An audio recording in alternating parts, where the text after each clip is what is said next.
এতদিন ধরে রান্না করতে করতে আমি কিন্তু একটা জিনিস খুব ভালো করেই বুঝে গেছি। রান্না করতে ভালোবাসুক বা না বাসুক, ঝটপট ইজি আর টেস্টি রান্না কিন্তু সবাই খোঁজে, স্পেশালি রাতে রুটি বা পরোটার সাথে।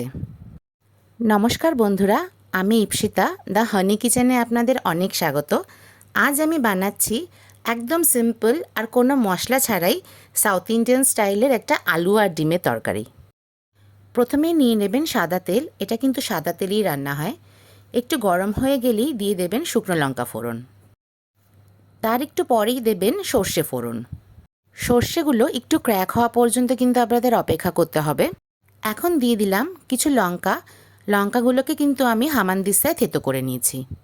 যে কোনো মশলার কুচি, বাটা বা থেতোর আলাদা আলাদা টেস্ট হয়, তাই বলছি এখানে কিন্তু আপনারা থেতো করেই দেবেন। এখন দিয়ে দিলাম কারি পাতা। কারি পাতা কিন্তু একটু ভাজতে হবে, কারণ কারি পাতা ভাজলে ওটার গন্ধটা আরও ভালো বেরোয়। এখন দেবেন আলু। আমি 4টে আলু আগে থেকে সেদ্ধ করে রেখেছিলাম, এরকম ছোট করে টুকরো করে নেবেন। আলুগুলোকে 2 থেকে 3 মিনিট মতন কিন্তু একটু ভাজতে হবে। এখন দিয়ে দেবেন বেশ খানিকটা জল, আর দেবেন 1 চুটকি চিনি, আর তার সাথে স্বাদ অনুযায়ী নুন। 2-3 মিনিট কিন্তু খুব ভালো করে এটা ফোটাতে হবে।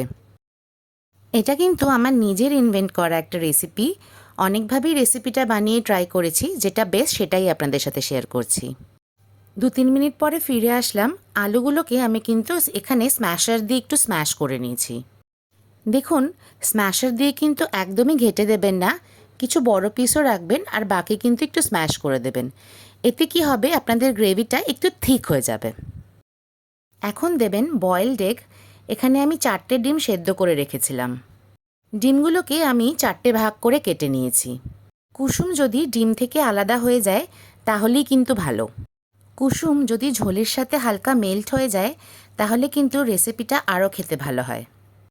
আমার রান্না করা ভালো লাগলে লাইক, কমেন্ট আর সাবস্ক্রাইব কিন্তু আশা করব। কথা তো অনেকই বললাম, বাট রান্নাটা করতে কিন্তু মোটে 7 থেকে 10 মিনিটই লাগলো। আমার বাড়িতে এভরি উইকে এই রান্নাটা একবার হলেও হয়, আপনারাও কিন্তু ট্রাই করবেন।